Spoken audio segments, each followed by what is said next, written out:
I was let go 2 hours before my shift was over. I'd just finished fixing a payment system bug that nobody else could find in 3 weeks. I was about to grab some coffee when Michael, the HR director, came in. He had that fake smile on his face like he was switching his laptop to power-saving mode. "Hey, Jake, can we talk for a minute?" he said. Like an idiot, I went over and he closed the door behind me. We sat down, but I was still standing up. "Look, Jake, we're making some changes around here. Unfortunately, your job is no longer needed." "What? Seriously?" My throat went dry. "Thanks for the work, but it's not your fault. It was Brad who missed the project deadline," I blurted out. Michael didn't flinch. "Sorry, we don't discuss other employees." I was standing there in that glass booth, feeling my face getting hotter. They weren't letting me talk. Security was already at the door, like I was going to set the place on fire. "You have 20 minutes to gather your stuff," one of them said. When I got back to my desk, everything was gone. My screen, my access, even my cup of coffee. My team was silent. Nobody looked at me.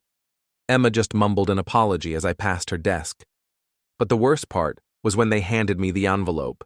It was my resignation, by mutual agreement, but I never even signed it. They'd forged my signature.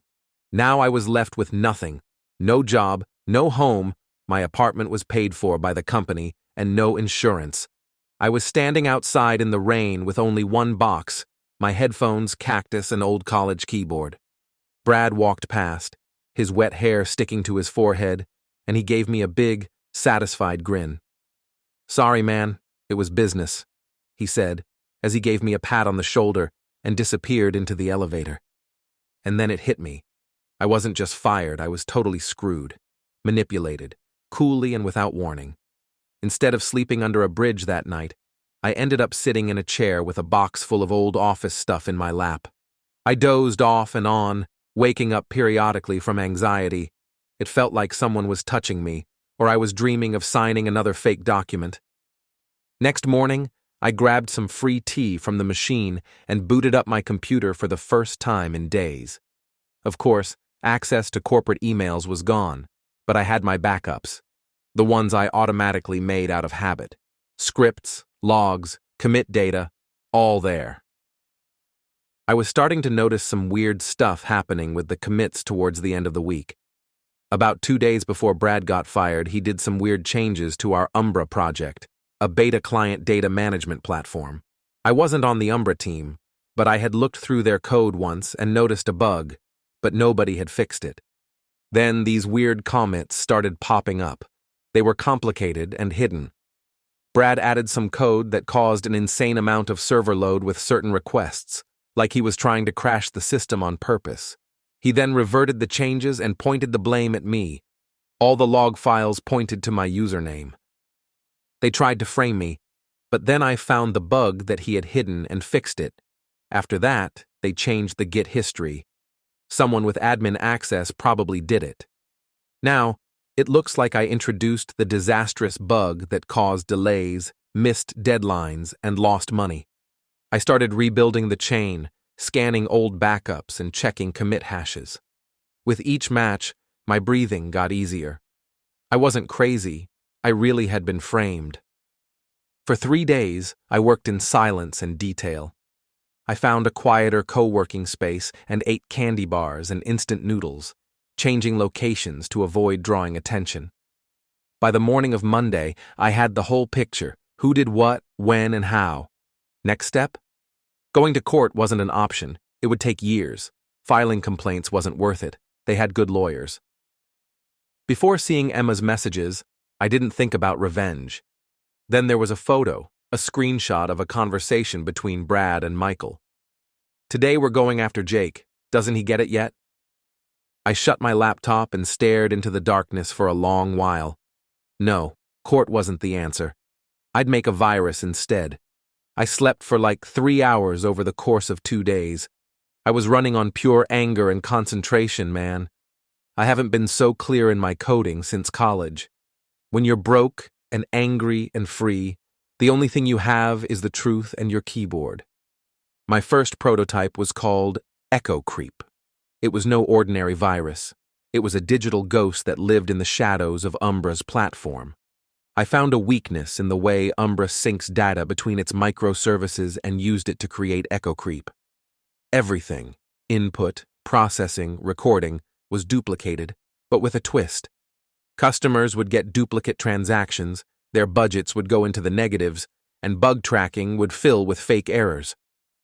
Echo Creep wasn't just destructive, it corrupted logic, like madness from within.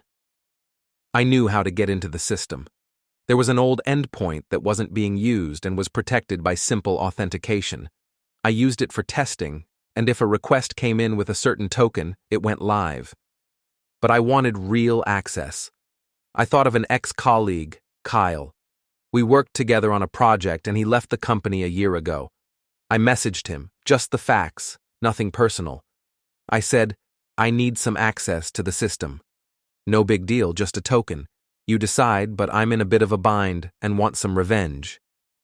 A few minutes later, he responded. They let me go with no benefits. I nearly lost my mind over it. Here's the key.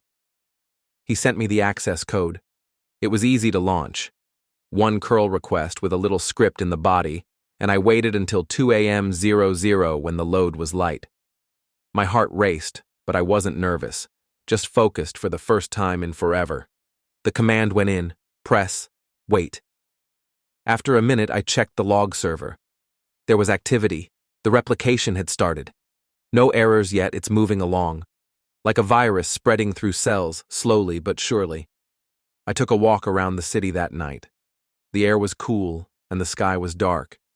People in cars, lights in buildings. It felt like none of it mattered. But I knew tomorrow would bring chaos. Every move they made would be because of me, not because they wanted to. It wasn't personal, it was just following orders. When morning came, I was already in another city. I caught a 4:30 a.m. bus, leaving just an empty coffee cup and laptop behind in my co-working space. Burned my phone too. Took out the battery, soaked it in alcohol, and tossed it in the trash can at the bus stop. Bought a new username, new IP, new email address. Not because I was scared, but just to keep my distance from them. At first, I started getting messages in those anonymous chat rooms, the old developer channels where I used a fake name before. Umbra is down. The project is frozen. The data is corrupted. And then these screenshots popped up, those overgrown logs with millions of bugs and panic in Jira. Plus, there was a video from that internal meeting with Michael's red face and yelling, and Brad's video where he threw a cup against a wall on his phone. My code still worked like a charm, though. But I just didn't feel good. I had this empty feeling.